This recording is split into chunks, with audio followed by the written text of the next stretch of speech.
Well, hello there. This is the Leaders World brought to you by Leaders World Institute. Yes, it's your space where we speak with leaders about leadership. Yes, and our aim is one leader at a time. We are hoping you're that leader today with us, and we are hoping that your life is going to um, uh, receive a push in the right direction. Your leadership, your personal development will receive the right push in the right direction. Your family, your career, and guess what? Today is special. Why is it special? It's special because we have Reverend Dr. Shu Daniel with us. Who is he? He's a medical specialist, a university president and professor. He's an educator. He's an ordained minister. He's a He's an author, and he has a passion for transformation of African leadership. And that is why we are here to speak with you on new paradigms in African leadership. New paradigms in African leadership. I could give you more about what Dr. Shu has accomplished, but I'll just give you just a little bit. Listen, we'll take the whole 30 minutes if we stayed here reading all of it. All right. So he's born in Cameroon, but trained in the continent as well, and in France and in the USA.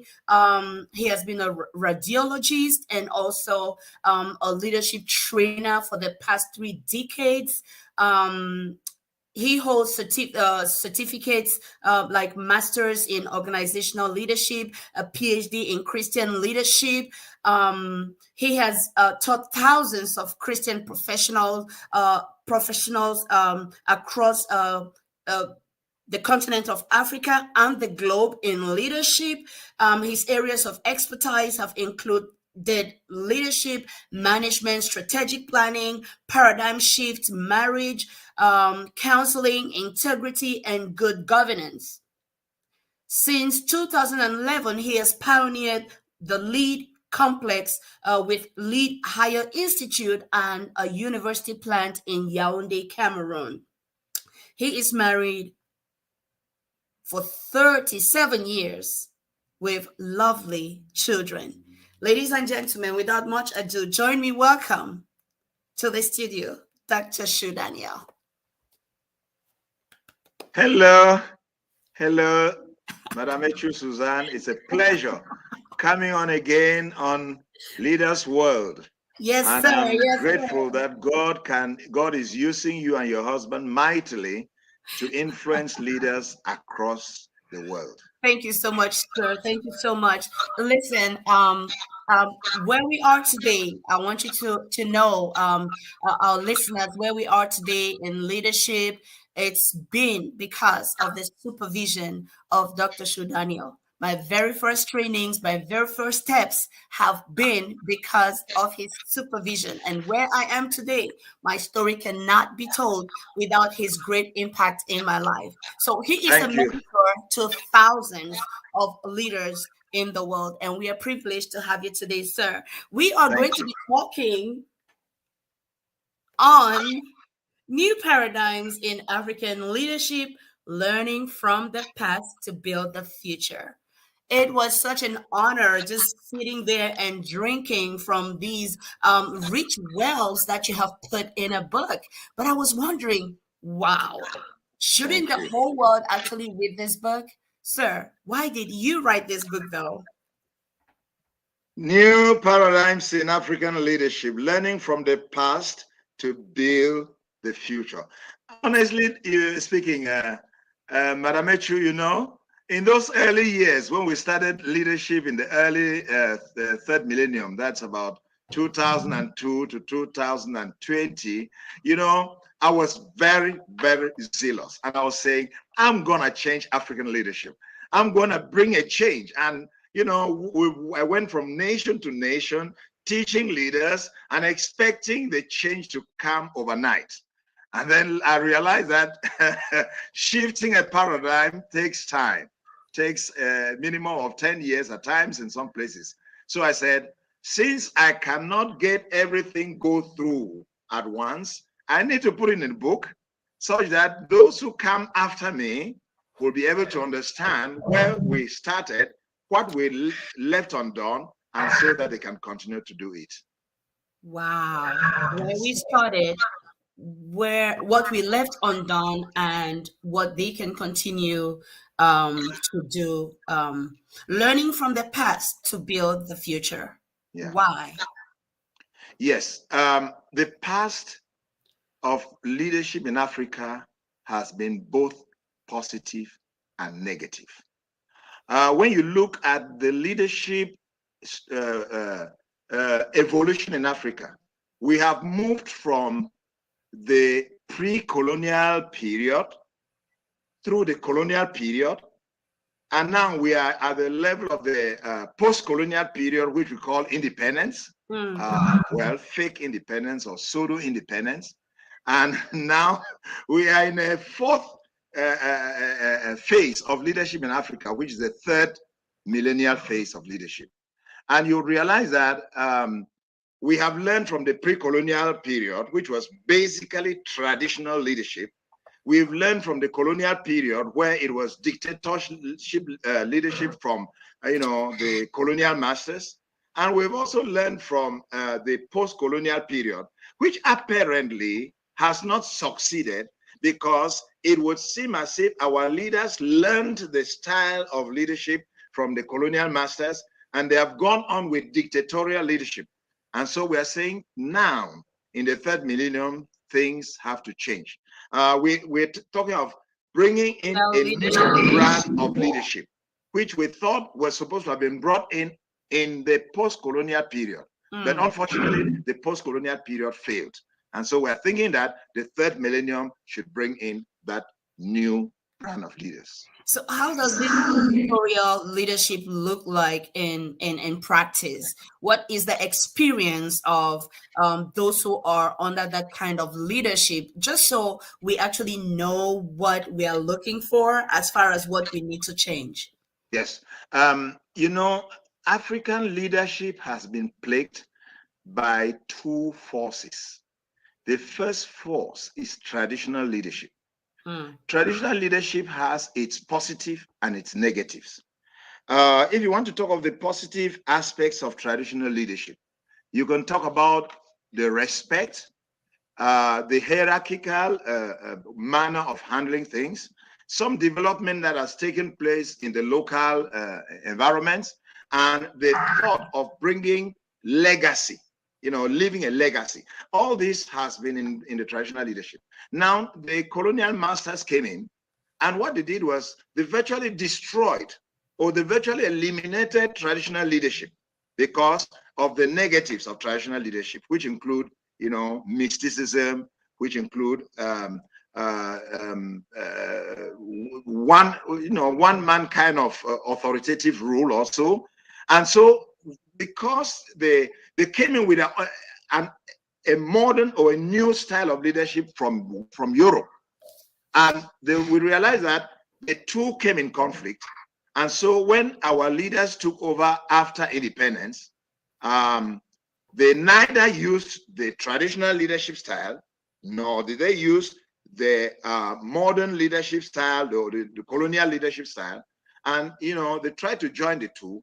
And instead of gaining the positive, the values of the traditional and the values of the colonial masters, they seem to have fallen into the vices of colonial leadership, which is mysticism, which is dictatorship, and and then the colonial masters leadership too, which also said the white man is better, and the black man just has to receive from them and do what they tell them. And so they seem to have fallen the vices of both leadership, and that's why the leadership in Africa has not really evolved as we expected it to be.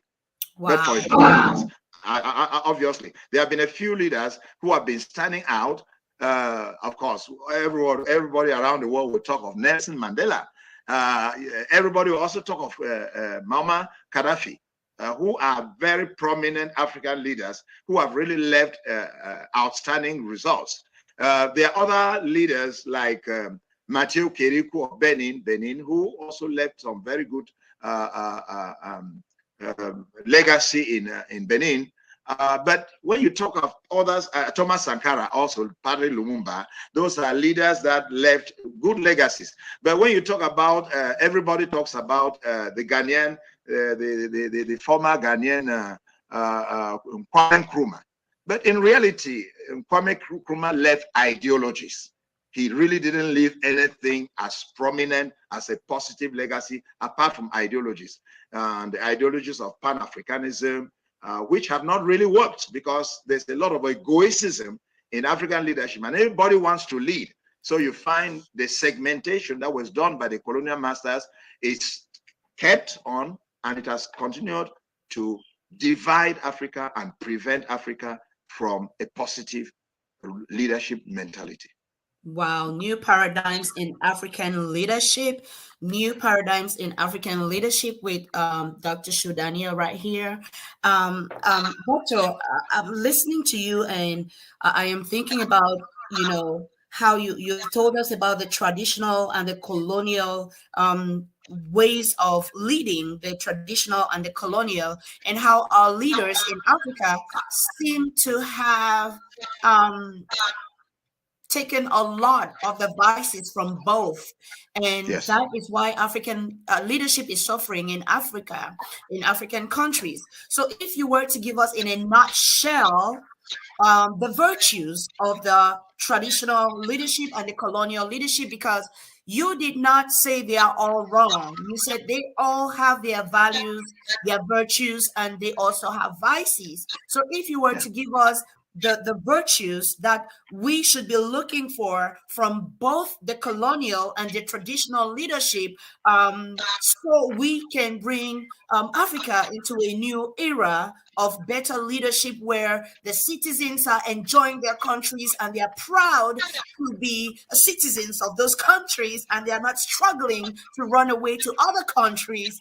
You know what I'm saying, right? So what should we be looking for as far as those values and virtues if we are looking at the traditional and the colonial ways of leadership that you have mentioned? Very good. Thank you. Thank you, Madam Echu. First of all, let us look at some great values of our traditional leadership. Okay. There is a very good team spirit when it comes to traditional leadership.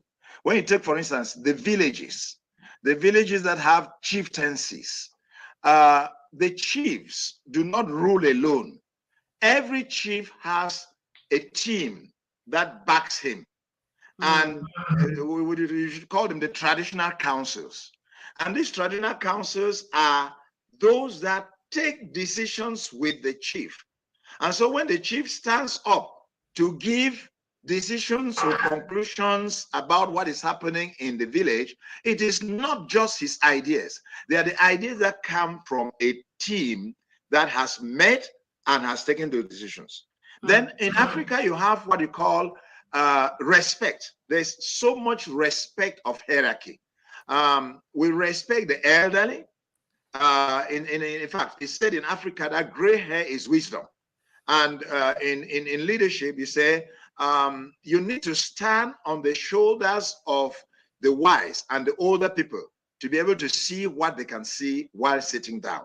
So African leadership respects this a lot. And so there is this respect of hierarchy. And in African leadership, the aspect of mentorship has been very, very good. Every king prefer, it's a biblical principle, which I think our traditional leaders have handled it so well. Jesus Christ trained 3 leaders, who has mentored 3 leaders who are going to take over from him. It was Peter, James, and John.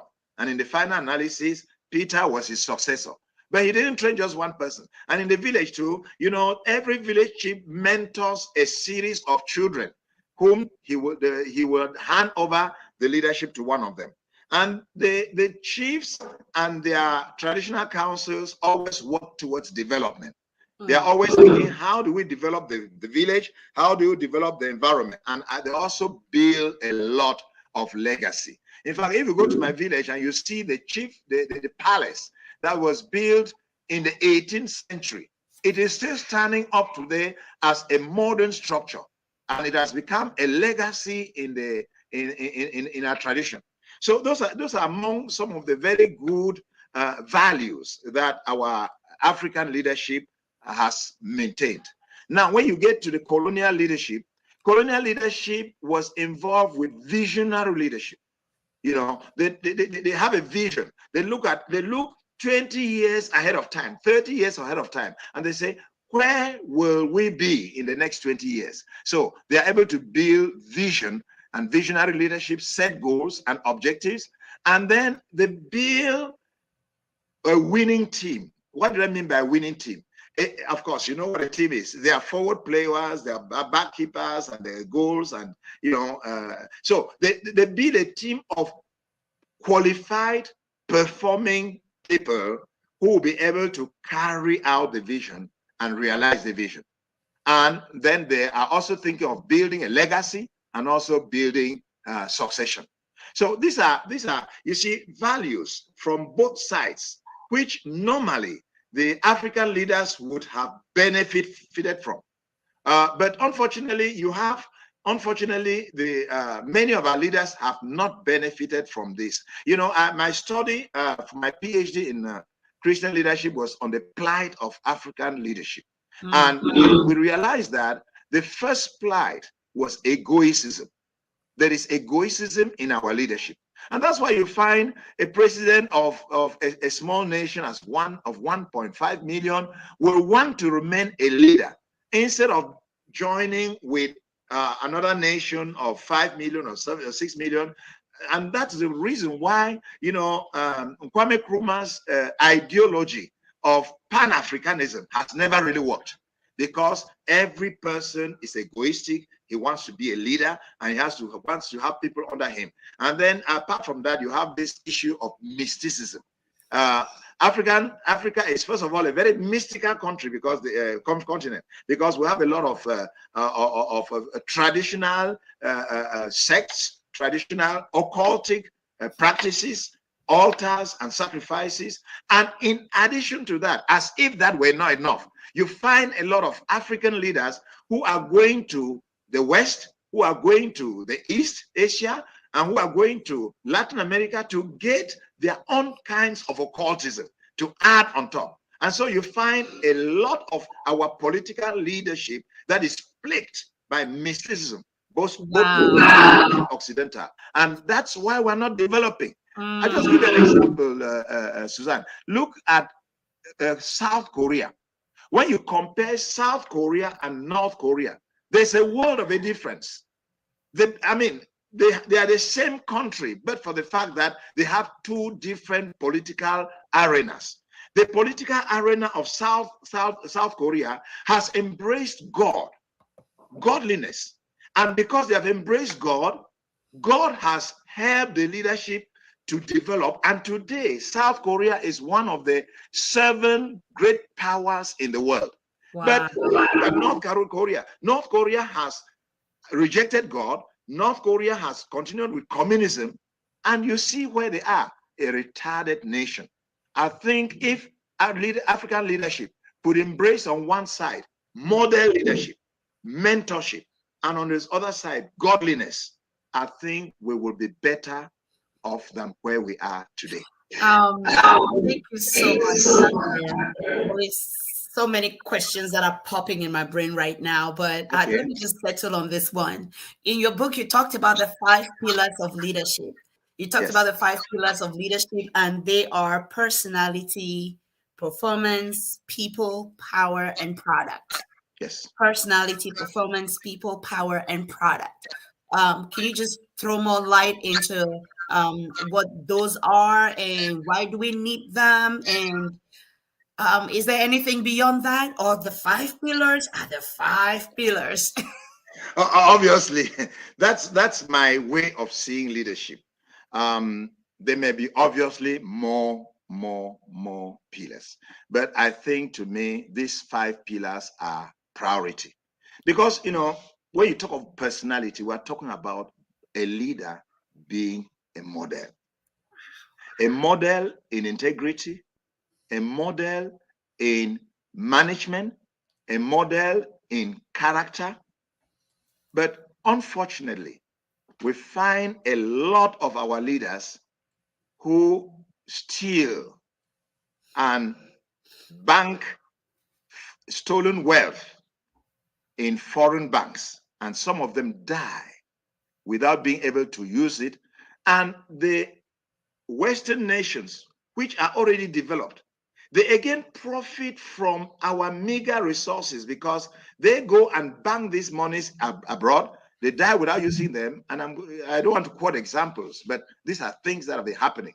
And so the country continues to, to go down in poverty, in misery, in underdevelopment. Meanwhile, the developed countries are profiting from our riches. So we need leaders that are models, that can say, Paul says, be imitators of me as I am of Christ. And of course, when you look at some of the Western world leaders, some of them have lost elections because they were impeached for immorality.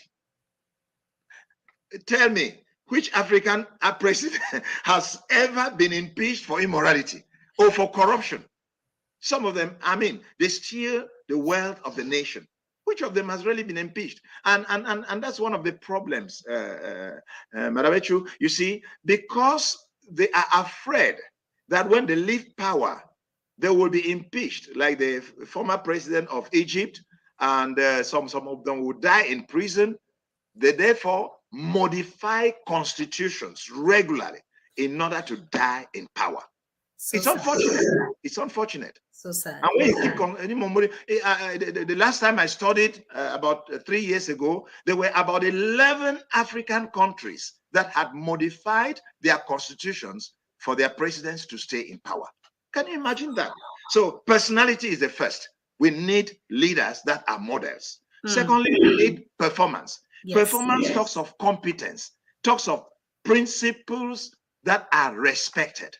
The Constitution is the first principle that is respected. The second respect is that when you get somebody in power, you have to be able to make him accountable. You have to be able to give him objectives of what to realize. If a minister comes on and doesn't know what is expected of him, he will just sit on the seat, and at the end, he has swindled the monies and go away. But if leaders know that I will be evaluated at the end of my mandate before I can be sworn in again, they will work. But it doesn't happen. There's no accountability. There's no, there are no goals and objectives. And so that's performance. When it comes to power now, there's a lot of power abuse. Power is, the purpose of power is to make positive things happen. That's what leadership is about.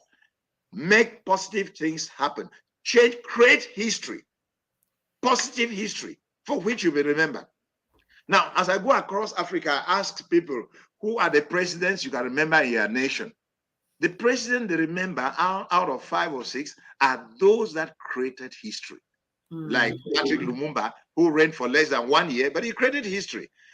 Thomas Sankara, who reigned for less than just a couple of years, he created history. And you continue across the line. People that have created history, Matthew Keriku, who have created history, but all the others, they are just managers. They come in, they stay in power, they sweep. So power is meant to build the nations, to bring development. Now, the people talks of the economic change.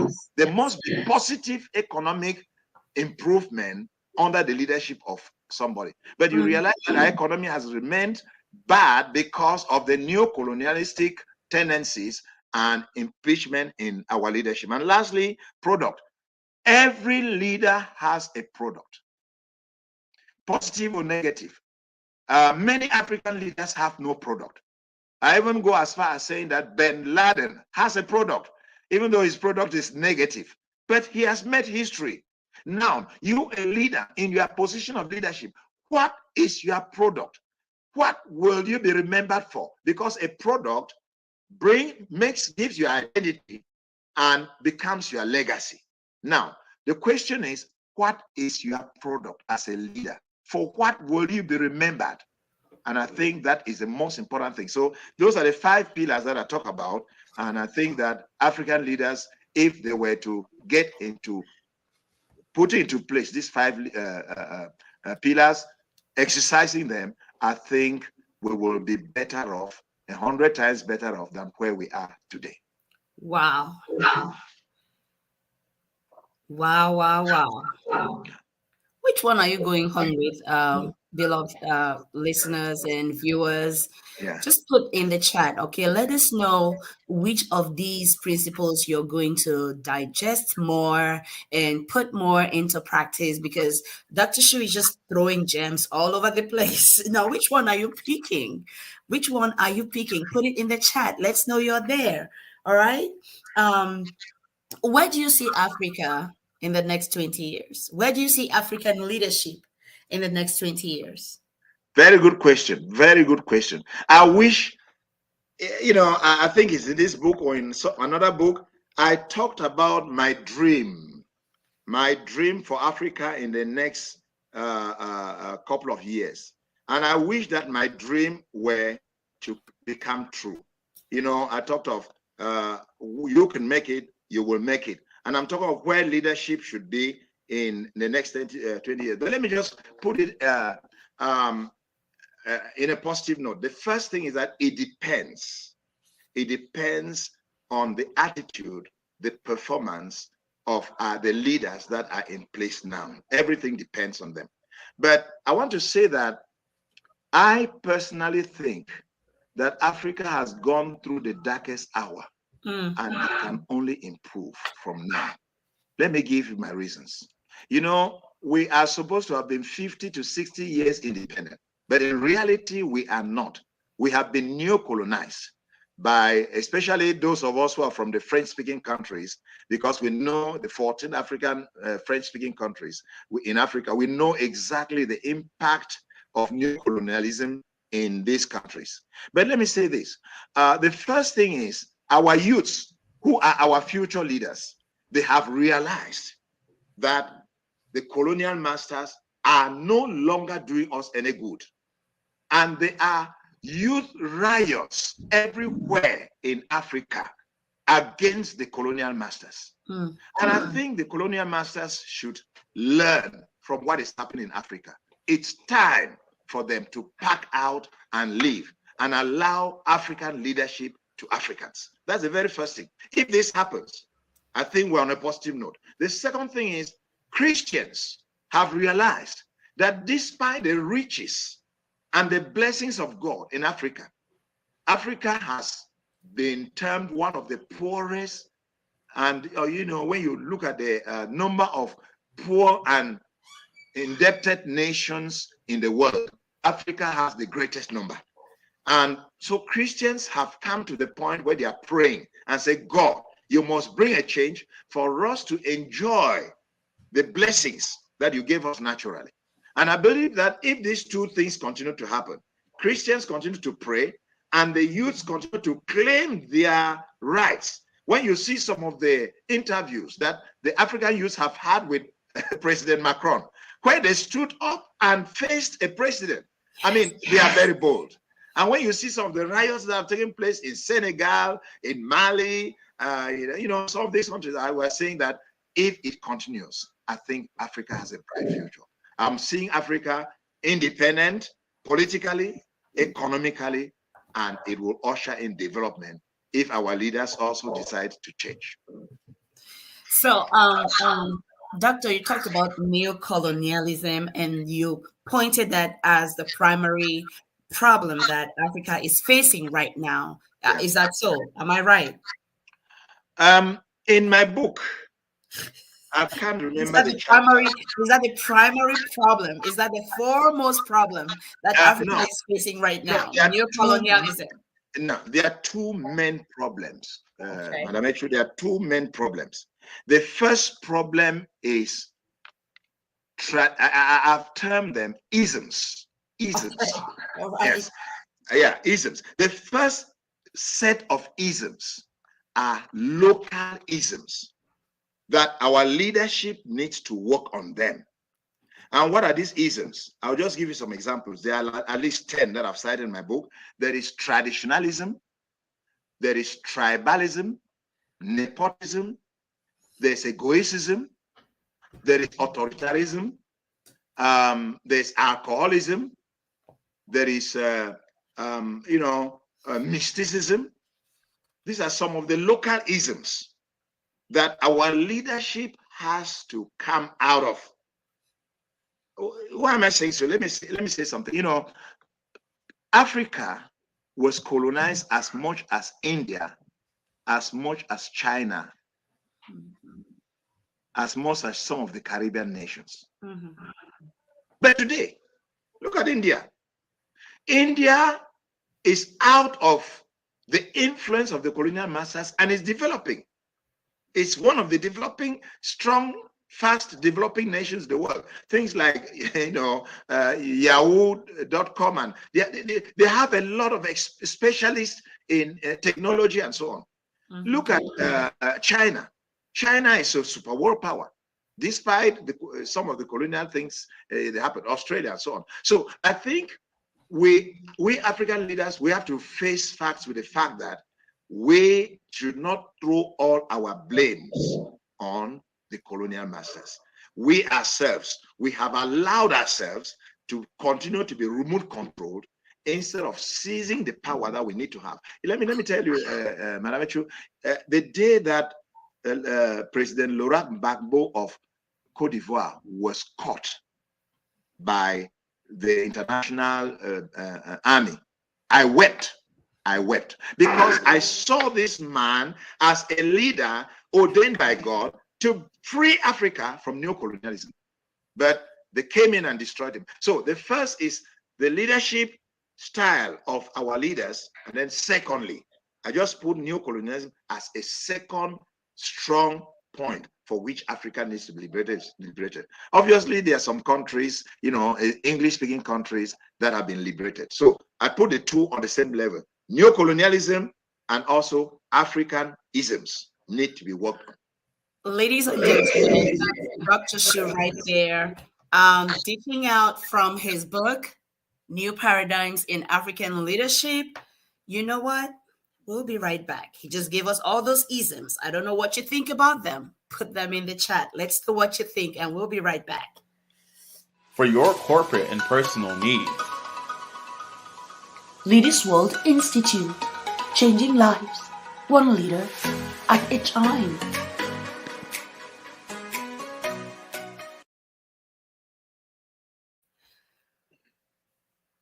Thank you so much, Dr. Shu Daniel here, speaking with us on the Leaders World on his book, New Paradigms in African Leadership. And while you were talking about all those isms that are in Africa and what Africa needs to do, I was just thinking about mindset transformation. And I know you are big in paradigm shifts, teaching and training. Tell us about the power of mindset shifts as far as the new era for Africa and African youth and even the old. What can we do? Tell us about the power of mindset shifts as far as ushering us into the new era. Absolutely. I like that question. Because I think of myself as the intermediary between the old paradigm of a mindset and the new paradigm of a new mindset. I think I have gone between. We are the kind of people who are saying we need a new mindset in the leadership in Africa. Why? Why am I saying so?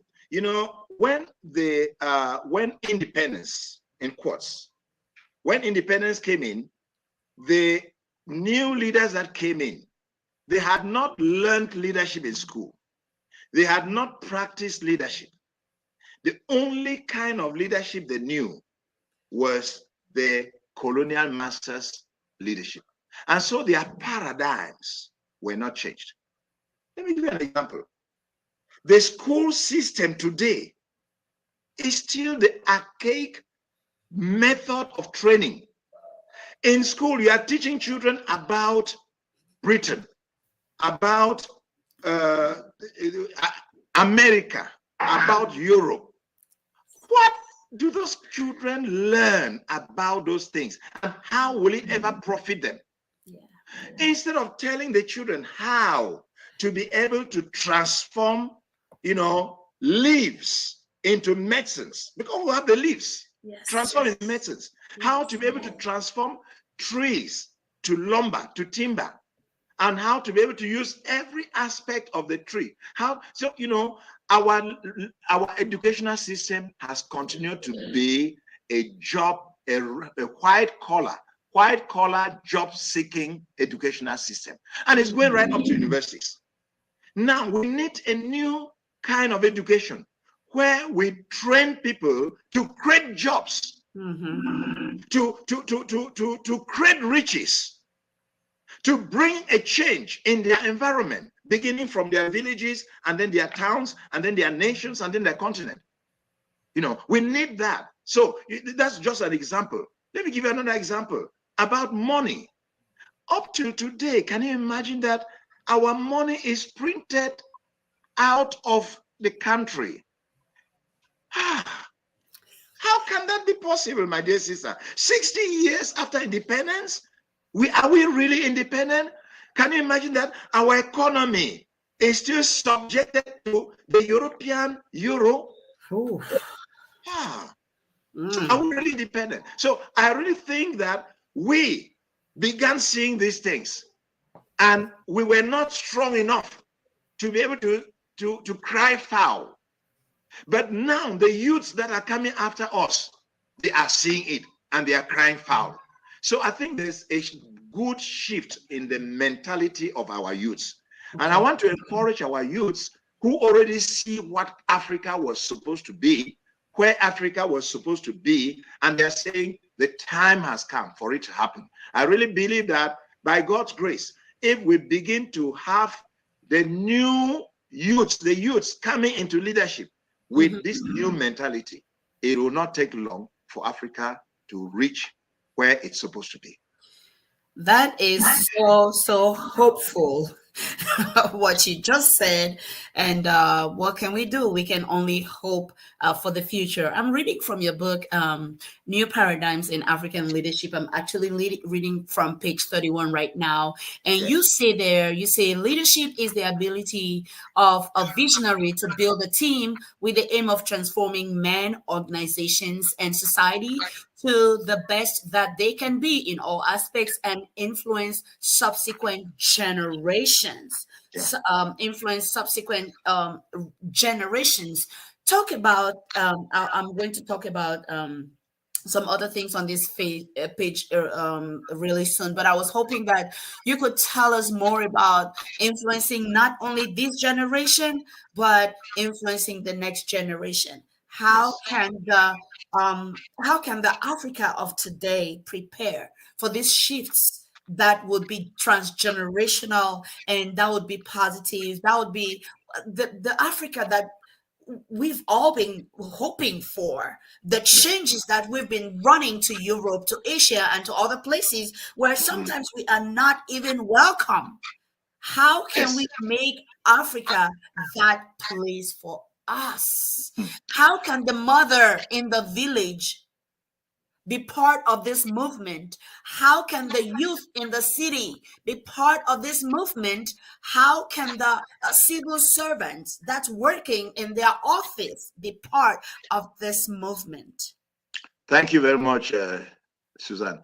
I want to say there's an English expression that says necessity is the mother of invention. I think our leaders have not created the circumstances of real need. Let me give you an example. If you know how much rice Cameroon imports from Asia per year, it's by far more than the productivity of the nation. If Cameroonian leaders made an injunction and say, in the next 2 years, we are not going to import rice, we are going to export rice. Whether you like it or not, Cameroonians will produce rice because there's a necessity, there is an imposed condition, and they will work for it. If Cameroonian leaders came up with strategic plans for the towns and say, in the next 5 years, if you don't have a story building in the major streets of the town, your land will be seized. You will see a change. You will see a change. There are certain things that if the leadership of the nation came up with and gave time and imposed conditions for positive change, things will happen. Things will happen. The problem is that, let me give an example. I studied with the daughter of the president of Cameroon in Cameroon as a medical student. She was my classmate. And that was one of the first times that I went to the presidency of Cameroon, because when we all graduated, the president invited all the classmates of the daughter to the presidency. Now, but what happens with many other leaders? Oh, they send their children abroad, they squander the finances of the nation, and the children don't even come back. But if the leaders, okay, when somebody is sick, when a minister is sick, when an important person is sick, they are quickly rushing him to Europe. What happened if Europe and America had not developed their hospitals? If they say in the next 2 years, no person will be for medical reasons will sent abroad, they will develop the medical facilities in Cameroon. If there was a decision that in the next 5 years, no logs of wood will be sent abroad, they will be able to transform the wood in Cameroon, and that will produce great jobs. You know, that's what our leaders are supposed to do. We need to create riches locally. And let me tell you that that's what has happened with South Africa. Where South Africa is today is because of the white man's, I'm sorry to put it that way, but it's because of the white man's rule in South Africa. And the white man in South Africa, what did they say? All natural raw products in South Africa will be transformed in South Africa, and they'll be exported as finished products. So all gold, all minerals, all wood, even you have there's a mineral that is mined from Tanzania. It's called Tanzanite, because it doesn't appear in the what do you call it, the chart, the periodic chart of minerals. There are so many minerals in Africa that don't appear in the periodic chart of minerals. So Tanzanite, it doesn't appear. So Tanzanite is supposed to be transformed in Tanzania, but since Tanzania doesn't have that, they export it to South Africa, and South Africa transforms Tanzanite to finished products, and everything is exported. If every African nation were to do that, my dear sister, I want to tell you, it will create jobs, it will industrialize the nations, it will open the doors for employment. Our children will not more go abroad, because they will be employed locally and will produce finished products and will export them. Our nations will develop. I think that is what I'm thinking that our young people are going to do. And when they begin to do it, especially if we give them power and their possibility, and if neocolonialism continue to impose itself, I think we have a better and a brighter future. I have that great expectation. Wow, wow, wow, wow. Listen, you all are quiet over there. Why are you so quiet? Come on, put in the chat, new paradigms in African leadership. Please do that for me. Hashtag new paradigms in Africa. Let's know you're there. Let's Dr. Shu know he's being listened to. All right. Right. Let me know he's doing so good over here. You all should do better. Come on, let's do that. New paradigms in African leadership. Let's do that. Hashtag, put it in the chat. Let's know you're there. All right. And if you have questions, this is your chance to also put a question while Dr. Shu is here with us. And while you're talking, I have like 20, 25 30 questions popping in my mind that I want to ask you, because Yes. we only have so much time to talk about this, to dig into this. But I wanted you to talk about the acronym VITAL, VITAL, VITAL, and then S, which stands for vision, influence, transformation, army team, legacy, and then servant heart or spirituality. Vision, influence, transformation, army, team, legacy, servant heart. I'm reading from page 31 still.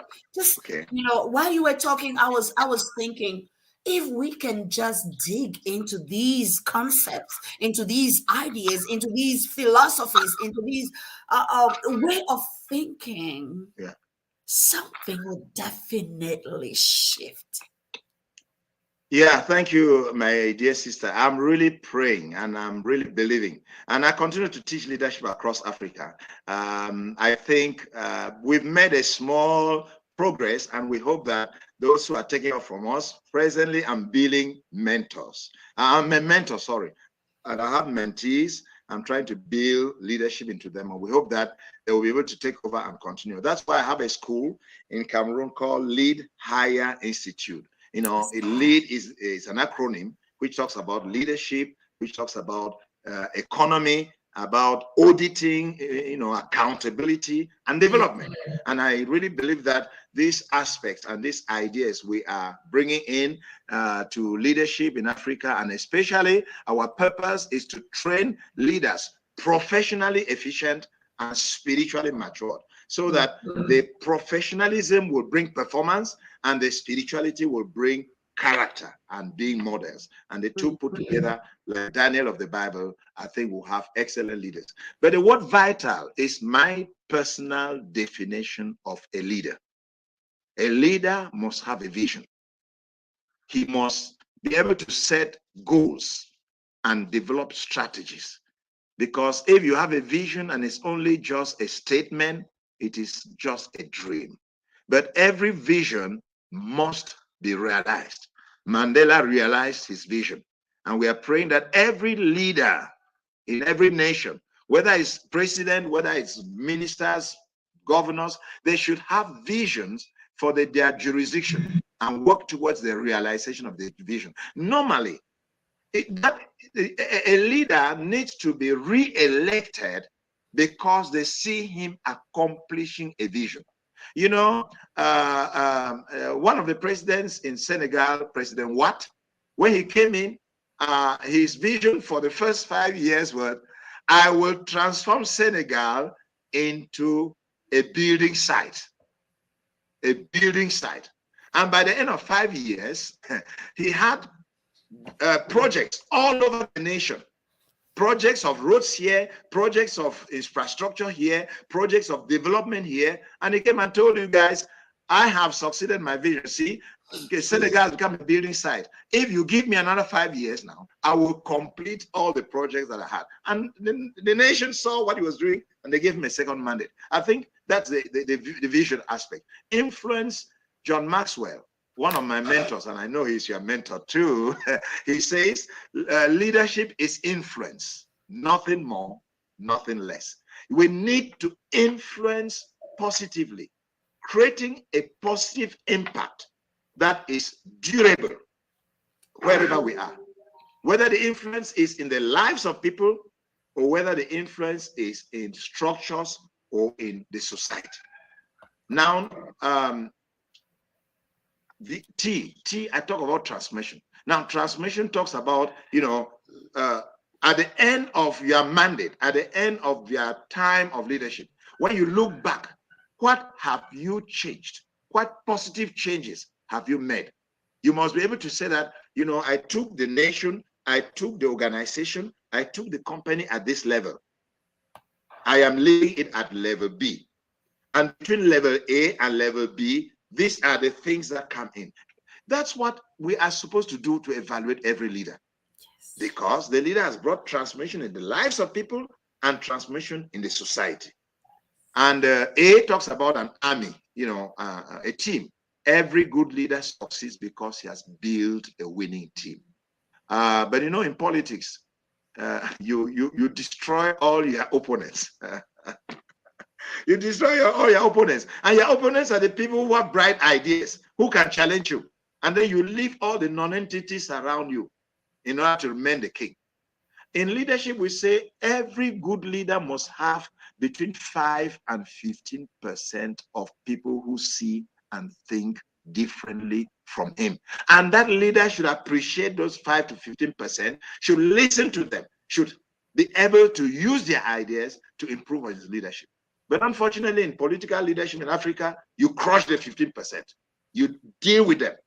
You eliminate them so that you don't have opponents. And then you have all the Uncle Toms around you who just say, yes, sir, and they just bow to you because they want you to stay in power. So I think those are issues that need to happen. You build a team of people who will help you to succeed, but who will be able to face you and criticize you and say, sir, this is wrong, this is right, if you do it this way.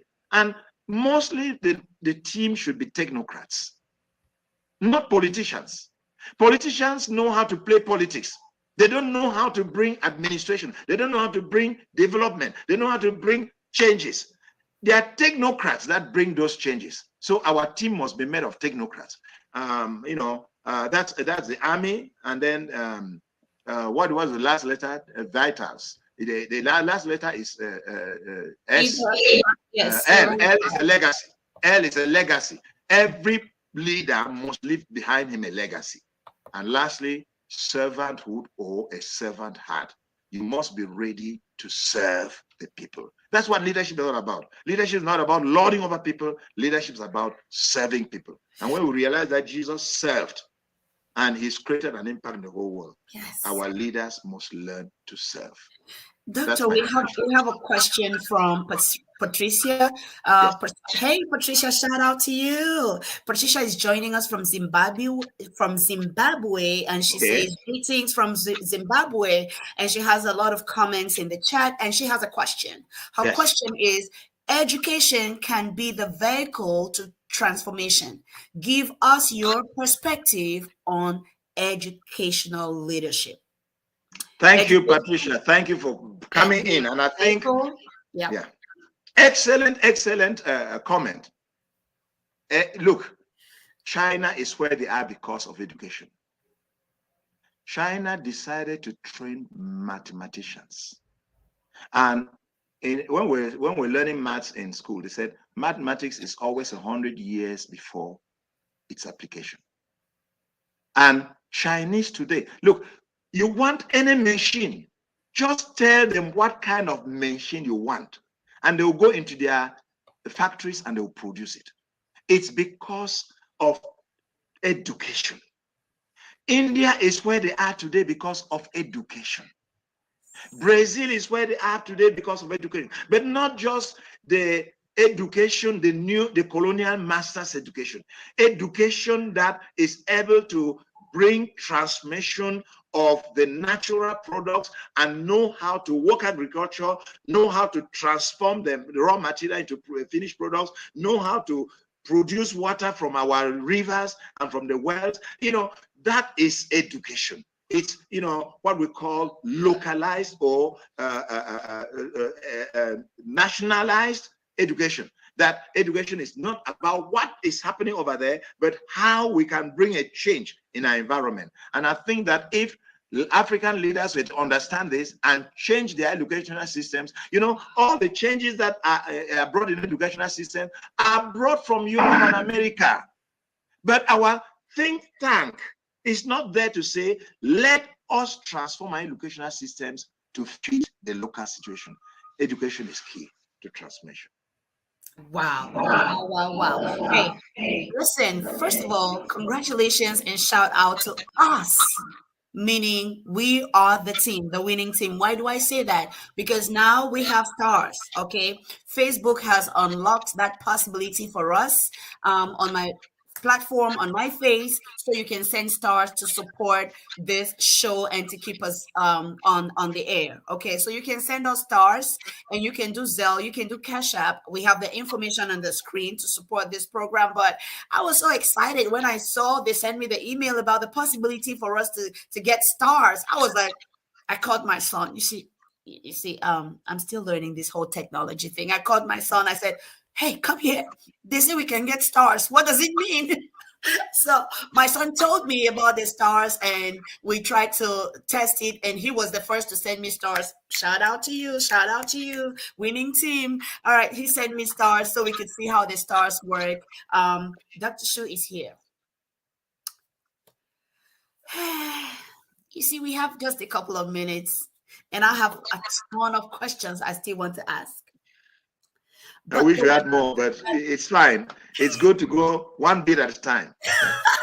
The one question I'm going to ask you right now is, what are some of the strengths of the continent?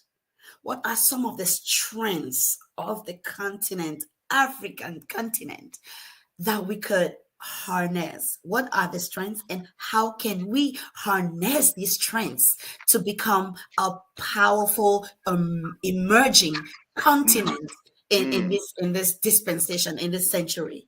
Wow. I think Africa has very, very many strengths.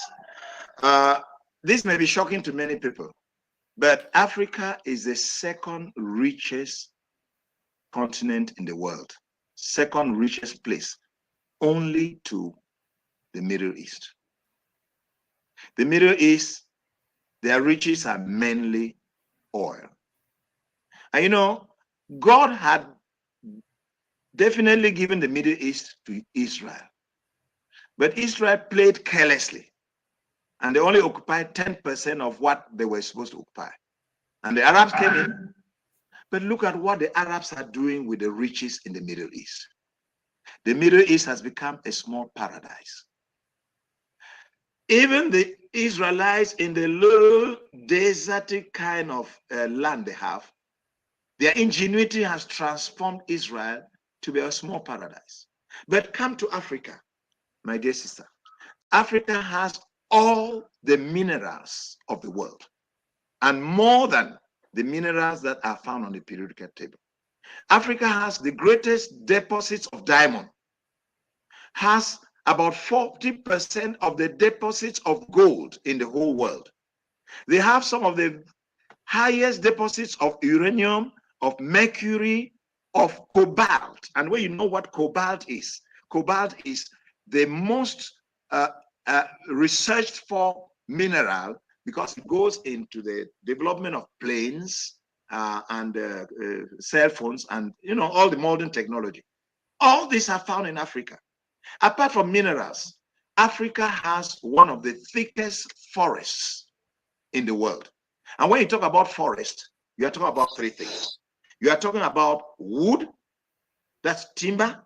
You are talking about fauna, which talks about animals. And when you talk about wood, you're not talking about timber, you're also talking about medicines. And you are also talking about vegetation, about fertility, fertile land for agriculture. Africa has this, and they can cultivate, they can grow anything in Africa. Africa has water resources. You know, many African nations have very long and rich rivers. And when you talk about rivers, you are talking about fish, you are talking about electricity, you are talking about water, irrigation. Let me tell you, the Nile is the second longest river in the world. And it irrigates almost from North Africa down to East Africa. And the countries that are around here, you talk of the Nile Valley. The Nile Valley is one of the most fertile areas in Africa. Then Africa has the smartest brains in the world. Of course, if you follow up with the WhatsApp and all the, you know of the most recent genius in Africa who has developed screens, television screens that don't need electricity, cars that don't need batteries to run, and even helicopters. But what is happening? They have refused to give him patent license. A few years back, there was a young man who developed wonderful treatment against malaria. And if this treatment was used around the world, it would have eliminated malaria in the world. He was killed. You know, the Tanzanian president who came up against the political demonstration for COVID to show that COVID was curable. And every medical personnel agrees on it today. What happened? They eliminated him. So, you know, Africa has some of the smartest brains. And if we're to exploit the brains of the Africans, I tell you, we will not be where we are today. If we were to use just our natural resources, we will become a super developed continent, a premier world, and we will export finished products in the rest of the world. So I really have hopes that the future Africa is bright if we don't continue to have brain drain, but we use the brains in Africa. Let our political leaders understand this. Let us create room to use our brains in Africa, and we are going to be a premier world. We are at the end of this broadcast, and yes, the feeling is mutual. The feeling is mutual. I don't know where to start. I don't know where to end, but somehow we need to be respectful of our audiences and your time and all of that. Whew. Oh boy. I would say thank you first. Many people will watch this on all the different platforms where we are going to throw them. Mm-hmm. Some will be Africans. Some will not be Africans. That's right. What is your last word as far as this show, this broadcast to our audiences? Yes. My last word, Suzanne, is the diaspora, African diaspora, help us. Let me read something from the back of the book. According to Dr. Shu, it will need the joint efforts of all continental compatriots, political, traditional, social, economic, and spiritual leaders, and the synergic contribution of the intelligentsia, both at home and in the diaspora, while the local leaders fight against the continental isms, including traditionalism, tribalism, egoism, capitalism, mysticism, materialism, neocolonialism, etc. Those of the diaspora will facilitate emergence through modern technological methods in education, agriculture, health, and other developmental spheres. We need a joint effort of both the diaspora and also those of us who are back home. But let me say this. Some studies were made several years ago. I don't know how many years ago. I don't remember all the details. But the study said that 45% of the earnings of Asians in the diaspora is sent back to Asia. 50% of the earnings of those in the diaspora from Latin America is sent back to Latin America. But less than 5% of the earnings of Africans is sent back to Africa. I mean, that rings a bell. Africans in the diaspora help us back home to develop our continent. That's my last word. And ladies and gentlemen, thank you. Let's know your comments, because we are building a transformation. Be part of that transformation for a new Africa.